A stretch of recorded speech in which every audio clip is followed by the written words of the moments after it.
What's up, guys? J Little here for more PackCrackers. This is the last day of Friday of Core Set Week, and this is the 2014 Core Set Death Reaper intro pack.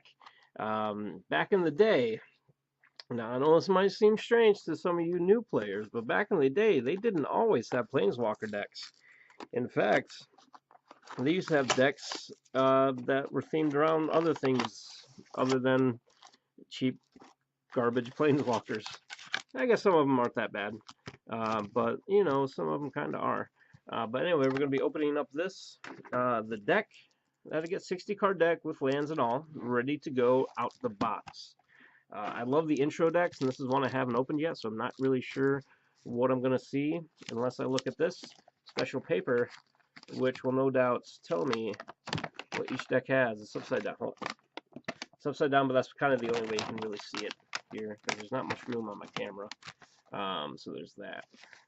Tell you all the different decks that came out, what each one does. I think it was actually last Core Set week, if I'm not mistaken. I opened up Psychic Labyrinth from this. I opened up Psychic Labyrinth for something, but I don't remember what. But no, I got two from 2014 Core Set.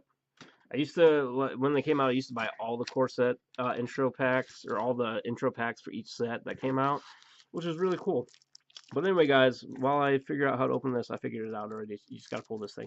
But make sure, if you haven't already, check out yesterday's episode, Yours for Thursday, because we gave away, what is it, Al Hammerit's archive or something like that. And you know why I gave it away? Because my waifu, Liliana Vess, was on the front of it, and she knows how to keep Daddy happy. Also, before I open that, there's also this thing. This is really cool. It's a big paper. You can actually use it as a poster if you want. If I can open it. So how to... Ooh, I just knocked all my stuff around. Whoopsie doozles. But it's a big thing on how to play Magic the Gathering. Step-by-step instructions. And has all the other stuff you need to know about stuff. See? Yeah. It's really good for new players. If you can find some intro packs there. Most of them were around the same price as the Planeswalker decks of today are. They didn't have any mythics. They had one foil rare, this guy right here, and then one non-foil rare in each pack. So I'm going to go through these real quick, talk about the rares, so you can see a little bit about them. We got Liliana's Reaver. Hey, it's my waifu. There's 2 and 2 black. It's a zombie, 4/3 with Death Touch, and whenever it deals combat damage to a player, that player discards a card, and you put a 2/2 black zombie creature token on the battlefield tapped. Then we got 3 of Festering Newts. If you want to read about these, by all means, pause to read about them. Child of Night, classic vampire. I got 2 of those. We've got 2 gnawing zombies. Actually, I haven't seen this guy in a while, or ever, really. I don't even remember opening these when 2014 came out. Did I buy any 2014? No, maybe I didn't. Maybe that was during the time that I didn't really buy new cards or something. We got Tenacious Dead, not to be confused with Tenacious D. 1, 2 Blood Barons, Blood Barons, I guess. Undead Minotaur, why not? Oh, Academy Raider, 2 dem. My other rare Bog Brew Witch. And I'm assuming that the Cauldron is going to be there as well. But anyway, Bog Brew Witch, 3 and a black. Human Wizard, 1/3. You can pay 2 and tap and search your library for a card named Festering Newt or Bubbling Cauldron. Put it into the battlefield, tapped, then shuffle your library.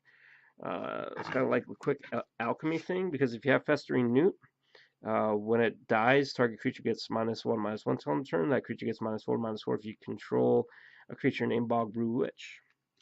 So, quite helpful. Then we got Death Gaze Cockatrice. Let me get that more on camera here.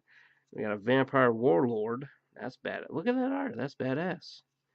Sangir Vampire. Classic reprint. Minotaur Abomination. And we got some swamps. A few mountains. Ring Flesh. I don't know why they kind of put the lands halfway through the cards, but they did. This is not a sideboard. It would make sense if this was the sideboard for it, but it's not. Barrage of Expendables.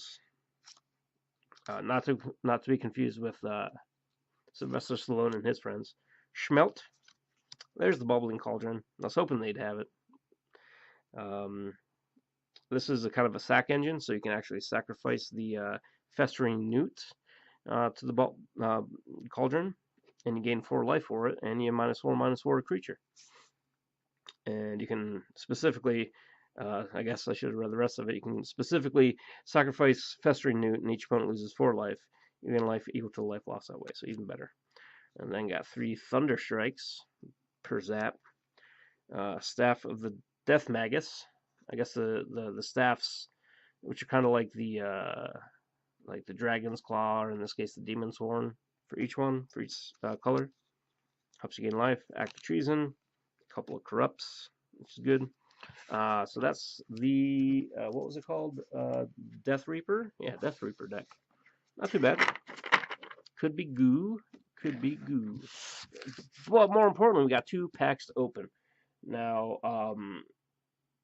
I know Darksteel Forge or Dark something Forge is in this set, so hopefully I'll get one of those. Also, there's like a really good Liliana themed card that has something to do with bringing all the creatures from all graveyards back on the battlefield under your control. So I'll take one of those. I'm gonna go through the commons and uncommons real quick. We got Corpse Hauler. Remember, you can pause and read about these if you want. Suntail Hawk. Festering Newt. Got another one of them. Ranger's Guile. Duress. Classic reprint. Good card too. Good 1 black drop card. Black drop card. Pay No Heed. Armored Kankrix. I guess that means it's a crab. Tome Scour. Classic 1 drop blue card. Canyon Minotaur. Minotaur Abomination. That's what happens when you don't do what your mother tells you. You're this cool badass Canyon Minotaur, and then you're an abomination. How's that feel? Another Staff of the Death Magus. Was my first uncommon, I think. Yeah. Second uncommon, Briarpack Alpha, Howl of the Night Pack, and my rare is Scavenging Ooze. I got Island Wolf Scavenging Ooze, 1 and a green. It's a 2/2 ooze. You can pay 1 green, exile target creature card from a graveyard. If it was, wait, what did I say? 1 green, exile target card from a graveyard. If it was a creature card, put a 1/1 counter on Scavenging Ooze, and you gain 1 life. Not too shabby. Putting that right there. Then we got pack number 2. That's Chandra. Just finished my Chandra deck as of probably an hour ago, 2 hours ago maybe. So happy boot that. And we got ourselves some Marauding Maulhorn. Naturalized classic green card. Always good to have at least one of those in your deck, or something that will destroy an artifact or enchantment. Trollhide, Angelic Wall, Regathan Firecat, I think is how you pronounce that. I could be wrong. Vile Rebirth, Pay No Heed, Twinsies. Got Twinsies in these 2. Where's the other one? Where's the other one? I know you're here. No, you're here. There you are. Twinsies. Twinsies McGinsies. Active Trees. Giant Growth. Classic Green. Classic Green. Fire Shrieker. It's like, ow. Sorry, burnt my finger on all that fire that was shrieked. Woodborne Behemoth. Last uncommon, Bramble Crush. And I got a Thorncaster Sliver. They also reprinted some slivers for this one. 4 and red for 2/2 Sliver. Sliver creatures you control have whenever this creature attacks, it does 1 damage to target creature or player. Not too. Ooh, double rares. I'll take it. I'll takes it. We got Fiend. What was it? Fiend Slayer Paladin. It is 2 white and a colorless for a 2/2 Human Knight. Has first strike, lifelink, and it can't be the target of black or red spells your opponents control. Not too shabby. Not too shabby at all. But that's going to do it. 3 rares out of 2 packs. Technically, I got 4 rares out of all these cards because I also got that intro deck that I opened a minute ago. Actually, now I shuffled all my cards together. Oops.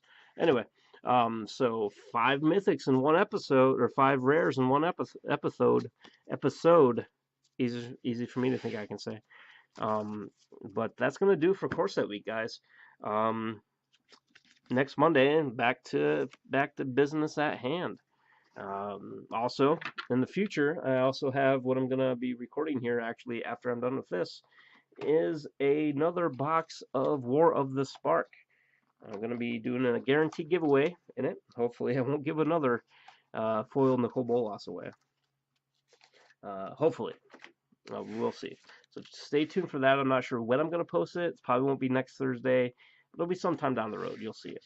But until then, guys, thanks for watching. Keep on watching, and I'll keep on cracking. Later.